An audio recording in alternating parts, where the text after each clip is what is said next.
Party ने दूसरे 3 हार की हैट्रिक कोई लगाया है तो वो है रीतू। क्या भाजपा से जो प्रत्याशी थी जो पहले आरजेडी में थी, क्या वो मिल करके चुनाव लड़ रही थी? बिल्कुल बिल्कुल, उसने भाजपा की बी टीम के रूप में काम किया है निर्दलीय प्रत्याशी ने, और वो हराने का ही कॉन्ट्रैक्ट लेकर आई थी आरजेडी। आप लोग को तो रीतू जायसवाल गद्दार बता रही थी मैडम।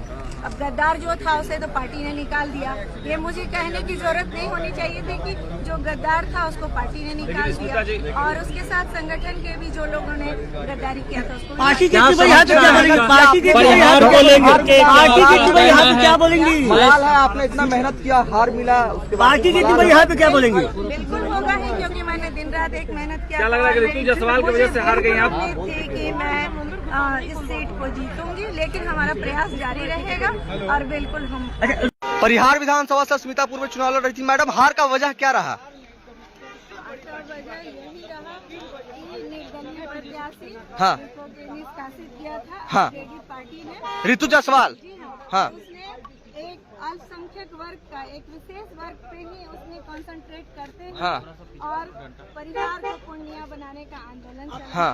उसमें पप्पू यादव जी ने भी उनका समर्थन दिया। जी। तो एग्रेसिव होके हाँ। जो उन्होंने किया और उनको मिसगाइड करने का जी। आप तीसरे नंबर पे नहीं है ना? मैडम दूसरे नंबर पर जो निर्दलीय प्रत्याशी थी रीतू जायसवाल, वो दूसरे नंबर पे आई हैं, आप तीसरे नंबर पे आई हैं। उसने पूरे संगठन के भी जो था उसको कैप्चर कर लिया था, और हम लोगों ने पूरी अपनी तरफ से पूरी कोशिश की। मैंने दिन रात एक करके मेहनत की, परंतु उन्होंने साथ नहीं दिया। वादा किया कि हम रहेंगे, बिल्कुल परिवारवादी मुद्दा रहा क्या? परिवारवादी मुद्दा रहा क्या? परिवारवाद की तो बात नहीं। उनको 3 मौका दिया गया, और जब एक बार पार्टी ने दूसरे 3 हार की हैट्रिक कोई लगाया है तो वो है रीतू। क्या भाजपा से जो प्रत्याशी थी जो पहले आरजेडी में थी, क्या वो मिल करके चुनाव लड़ रही थी? बिल्कुल बिल्कुल, उसने भाजपा की बी टीम के रूप में काम किया है निर्दलीय प्रत्याशी ने, और वो हराने का ही कॉन्ट्रैक्ट लेकर आई थी आरजेडी। आप लोग को तो रीतू जायसवाल गद्दार बता रही थी मैडम। अब गद्दार जो था उसे तो पार्टी ने निकाल दिया। ये मुझे कहने की जरूरत नहीं होनी चाहिए थी कि जो गद्दार था उसको पार्टी ने निकाल दिया, और उसके साथ संगठन के भी जो लोगों ने गद्दारी किया था उसको। आपने मेहनत किया, लेकिन हार मिला, मलाल है मैडम, मलाल है। आपने इतना मेहनत किया, हार मिला, उसके बावजूद मलाल है। बिल्कुल होगा ही, क्योंकि मैंने दिन रात एक मेहनत किया। क्या लग रहा है कि रीतू जायसवाल की वजह से हार गई आप? हाँ, बोल चुकी। इस सीट को जीतूंगी, लेकिन हमारा प्रयास जारी रहेगा और बिल्कुल हम आगे भी लड़ेंगी आप?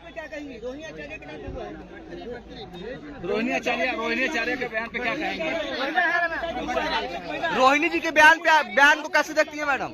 ये देखिए, स्मिता पूर्वे हैं, ये परिहार विधानसभा से चुनाव लड़ रही थी। वही परिहार, वही सीतामढ़ी, जहां से रीतू जायसवाल लोकसभा का 2024 में चुनाव लड़ी थी, और विधानसभा का भी चुनाव रीतू जायसवाल लड़ने की कोशिश कर रही थी राष्ट्रीय जनता दल से, लेकिन उनको पार्टी ने टिकट नहीं दिया। उसके बावजूद जो है कि वो चुनाव लड़ गई, और रीतू जायसवाल जो है कि निर्दलीय चुनाव लड़ी, अच्छा वोट लाई। वो दूसरे नंबर पे रीतू जायसवाल रही। तीसरे नंबर पे जो राष्ट्रीय जनता दल की प्रत्याशी थी रामचंद्र पूर्वे की बहू यानी कि स्मिता पूर्वे को राष्ट्रीय जनता दल ने टिकट दिया था, वो तीसरे नंबर पे आ गई, और रीतू जायसवाल जो है वो दूसरे नंबर पे लाई। वो अच्छा खासा वोट लाई रीतू जायसवाल, लेकिन अब जो है कि स्मिता पूर्वे का कहना है कि रीतू जायसवाल के वजह से, पप्पू यादव के वजह से, क्योंकि पप्पू यादव ने समर्थन किया उनको, और उन्होंने कहा कि परिहार को अब पूर्णिया बनाना है, यही सब वजह रहा। और जो है कि संगठन को वो कैप्चर कर ली। संगठन कैप्चर करने के बावजूद भी जो है कि कहा जा रहा है लगातार कि यही तमाम वजह के कारण जो है कि हम चुनाव हारे हैं।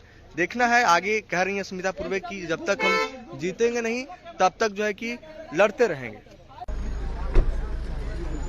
सुमित सिंह को चुनाव हराई हैं, सावित्री जी जो चकाई से जीती हैं, और निर्दलीय जो मैडम आपने चकाई जीता है, आपने पहली बार सुमित सिंह को हराया, क्या कहिएगा? देखिए कि चकाई जो सीट एकदम सेफ सीट था, वहां पर जो है इन्होंने सुमित सिंह मंत्री जो निर्दलीय जीत के आते थे उनको हराया है। और देखिए कि बोगो सिंह जो है वो पहुंचे हैं मटिहानी से। विधायक रहेंगे, हाँ, हम सभी हारे हुए जीते हुए विधायक रहेंगे। क्या कहिएगा? क्या कहेंगे? करारी हार हुई है, आप तो जीत गए पर करारी हार हुई है आरजेडी की, क्या कहेंगे? चलिए अभी हटिए। तो देखिए कि बोगो सिंह भी जो है वो पहुंचे हैं मटिहानी से, इस बार चुनाव जो है जीते हैं। पिछले बार भी जो है काफी क्लोज फाइट इन्होंने दिया था और अंत में जो है हार का सामना करना पड़ा था। तो इस बार जो है वो 1 नंबर जो तेजस्वी आवास है वहां पर जो समीक्षा बैठक है वहां जा रहे हैं। कि मुन्नी रजक भी जो है वो पहुंची हैं और रेणु कुशवाहा वो भी जो है वो पहुंची हैं, बिहारीगंज से उनको टिकट मिला था।